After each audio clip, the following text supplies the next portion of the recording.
अब बात करते हैं कुछ क्रिकेट पे। क्रिकेट की हम बात कर रहे हैं। पाकिस्तान का अगला इम्तिहान वेस्ट इंडीज के खिलाफ होम टेस्ट सीरीज है। पाकिस्तान और वेस्ट इंडीज के दरमियान आईसीसी वर्ल्ड टेस्ट चैंपियनशिप के 2 मैचेस खेले जाएंगे और दूसरी तरफ पाकिस्तान क्रिकेट टीम के ओपनिंग बैटर साइम अयूब इलाज के लिए लंदन रवाना हो गए हैं। लेकिन साइम अयूब की इंजरी होनी नहीं चाहिए थी ऐसे क्रूशल मोमेंट पर। जब हम आईसीसी चैंपियंस ट्रॉफी की तैयारी करें तो हमारे साथ बिल्कुल जी अब्दुल माजिद भट्टी साहब हमारे साथ मौजूद हैं, senior sports journalist. Abdul Majid Bhatti साहब, थैंक यू सो मच, आपने हमें वक्त दिया। आपका कीमती वक्त हमारे शो के लिए बहुत अहम है। थोड़ा सा लेट हो गए बड़ी साहब, इसके लिए माजरत। लेकिन ये बताइए अब कि पाकिस्तान की तैयारियां आपको कैसी लग रही हैं? वेस्ट इंडीज के खिलाफ होम सीरीज हम खेलने जा रहे हैं। साउथ अफ्रीका में अच्छा परफॉर्म नहीं कर सके। शान मसूद की कैप्टनसी को भी कैसे देख रहे हैं? देखिए जोएब, मेरे ख्याल में टेस्ट फॉर्मेट ऐसा फॉर्मेट है जिसमें अब काफी सोचो विचार की जरूरत है, क्योंकि हम T20 की परफॉर्मेंस पर लड़कों को टेस्ट खिला देते हैं। खेलना चाहिए, मैच खेल रहे होते हैं।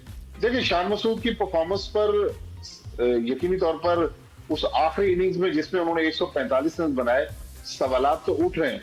लेकिन अब उन्होंने 145 रन बना दिए और हमारे यहाँ आपको पता है कि सारा कुछ परफॉर्मेंस के जरिए चलता है। तो आईसीसी वर्ल्ड टेस्ट चैंपियनशिप का ये जो साइकिल चल रहा है, इसमें ये पाकिस्तान के आखिरी 2 टेस्ट मैच हैं। लेकिन आप देखें पाकिस्तान की वो टीम जिसने वर्ल्ड कप जीता हुआ है, Champions Trophy, T20 World Cup, test format में आज 9 टीमों के इस वर्ल्ड टेस्ट चैंपियनशिप में पाकिस्तान 8वें नंबर पर है। वेस्ट इंडीज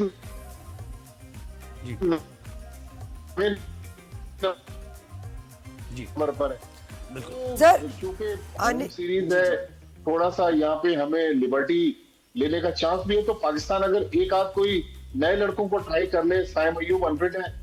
जी सरवत, सॉरी सर, बेहतर बैटिंग लाइनअप क्या देखते हैं आप? किस तरह से हमें आगे मूव फॉरवर्ड करना चाहिए इसमें? देखिए सरवत, एक तो हमारे पास क्योंकि अब साइम अयूब नहीं है वेस्ट इंडीज की सीरीज में, तो दो तीन पाकिस्तान के ओपनर्स है। इमामुल हक, उन्होंने काइजन ट्रॉफी में बहुत स्कोर किया है, वो ट्राइड एंड टेस्टेड हैं। 2 नए प्लेयर हैं, मोहम्मद हुरैरा, वो कंसिस्टेंट परफॉर्मेंस दे रहे हैं। एक और सियालकोट की टीम 4 दिन पहले काइजन ट्रॉफी उसने जीती है। आजान उवैस करके एक बच्चा है, वो काइजन ट्रॉफी में जबरदस्त परफॉर्मेंस दे रहा है। फिर आमिर जमाल ने जिस तरह टेस्ट सीरीज में परफॉर्मेंस दी, मेरे ख्याल में आमिर जमाल, मुझे टेस्ट मैच का मटेरियल नजर नहीं आता। उसको व्हाइट बॉल में अगर यूज किया जाए तो बेहतर है। फिर हमारे जो कुछ बड़े नाम है, विद ऑल ड्यू रिस्पेक्ट, मेरे ख्याल में वो शायद ये समझ रहे हैं कि 40-45 करके वो अगले मैच के लिए जगह पक्की कर लेंगे, लेकिन वो पाकिस्तान के लिए वो परफॉर्मेंस नहीं दे पा रहे। जब वो मेरा ख्याल एक्सपेक्ट कर रहे हैं कि जब कैप्टनसी उनकी होगी, जब वो कैप्टन बनेंगे तो परफॉर्म करेंगे। अभी तो एक समझो सर, ऑल्सो इमामुल हक और फखर जमान के बारे में क्या कहेंगे? देखिए फखर जमान कल से या परसों से शुरू हो रहा है एक टूर्नामेंट IL T20 दुबई में, इस वक्त तो वहां खेल रहे हैं। फखर जमान तो मेरे ख्याल में चैंपियंस ट्रॉफी की टीम में होना चाहिए। इमामुल हक, हाँ, अगर अच्छा, इमामुल हक को भी नहीं बड़ी साहब ये बताइए, देखिए चैंपियंस ट्रॉफी बिल्कुल करीब आ गई है ना, तो आप क्या समझते हैं कि चाहे टेस्ट मिले हमें या फिर हमें वनडेज मिले, ये एक प्रैक्टिस है चैंपियंस ट्रॉफी की? क्योंकि देखिए कॉन्फिडेंस तो लड़के को मिलेगा, जैसे ऋषभ पंत खेल रहा है, अब वो टेस्ट में भी खेल रहा है और उसी तरह की इनिंग्स खेल रहा है और वो वनडे में भी होगा। तो क्या हमें अब इस हिकमत अमली के तहत जाना चाहिए कि जो भी मैचेस अवेलेबल है वहां हमें एक बेहतरीन कॉम्बिनेशन अपने वनडेज का निकालना है, आईसीसी चैंपियंस ट्रॉफी का निकालना है? देखिए जोएब, हमारे पास वनडे की ऑलरेडी अच्छी टीम है। हमने ऑस्ट्रेलिया को ऑस्ट्रेलिया में हराया, साउथ अफ्रीका को साउथ अफ्रीका में हराया।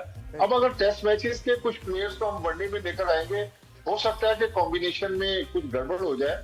लेकिन चैंपियंस ट्रॉफी से पहले एक ट्रायंगुलर टूर्नामेंट होना है कराची में, पाकिस्तान, न्यूजीलैंड और साउथ अफ्रीका।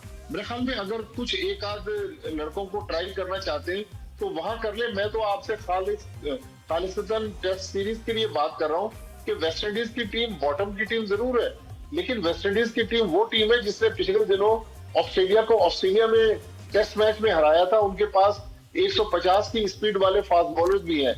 तो मेरे ख्याल में हमें टेस्ट मैच के लिए एक अच्छी टीम बिल्ड करना है।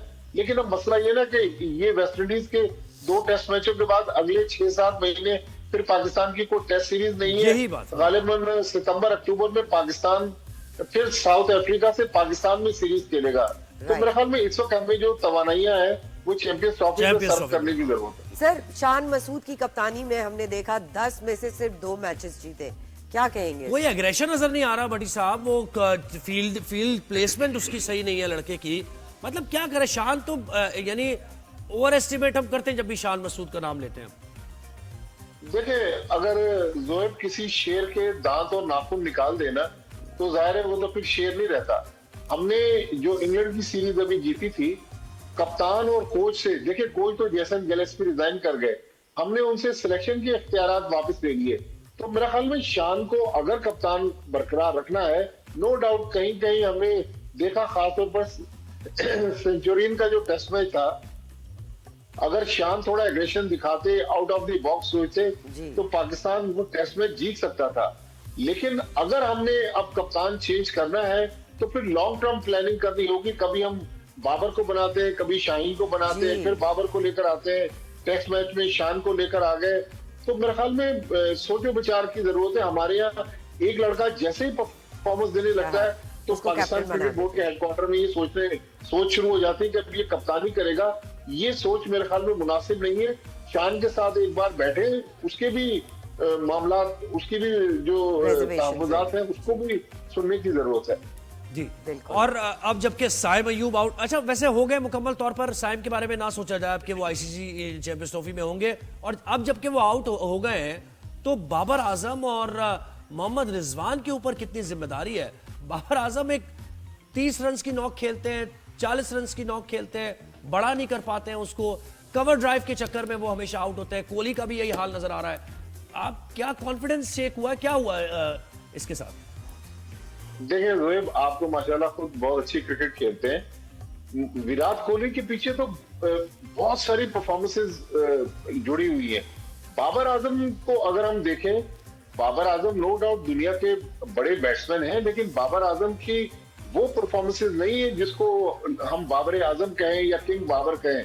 लिहाजा बाबर को भी सोचना पड़ेगा कि आपने 350 तो 3 इनिंग्स में टेस्ट मैच में बनाए, लेकिन क्या आपकी ये परफॉर्मेंस पाकिस्तान टीम के काम आती है? क्योंकि मुझे याद है माजी में पाकिस्तान के बड़े बड़े जो कप्तान गुजरे हैं वो ये कहते थे कि भाई देखो, आप 20 रन बनाओ लेकिन मैच विनिंग रन बनाओ, आपकी सेंचुरी हमें जरूरत नहीं है, सेंचुरी वो बनाए जो पाकिस्तान टीम के काम आए। तो बाबर आजम के बारे में भी बहुत सीरियस सोचो विचार की जरूरत है। पहले तो हम ये तय करें ना कि हम बाबर आजम को किस फॉर्मेट में रखना चाहते हैं। मेरे ख्याल में तीनों फॉर्मेट में शायद बाबर आजम अब पाकिस्तान टीम की जरूरत नहीं है, क्योंकि अगर बाबर आजम अंदर ग्राउंड में मौजूद होते हैं तो दूसरे लड़कों के ऊपर भी प्रेशर बिल्ड होता है, ड्रेसिंग रूम का माहौल भी जरा टेंस होता है। तो जितने फॉर्मर कप्तान हम ड्रेसिंग रूम में रखेंगे वो मामला जो है ना वो गड़बड़ हो जाएंगे। लिहाजा अब ये सिलेक्शन कमेटी को, क्रिकेट बोर्ड को सोचना पड़ेगा कि क्या बाबर आजम को हम तीनों फॉर्मेट्स में कंटिन्यू करें या बाबर आजम को यहाँ ना करें। बिल्कुल। अब्दुल माजिद भट्टी साहब, senior sports journalist, thank you so much, आपने हमें अपना वक्त दिया और पेश किया।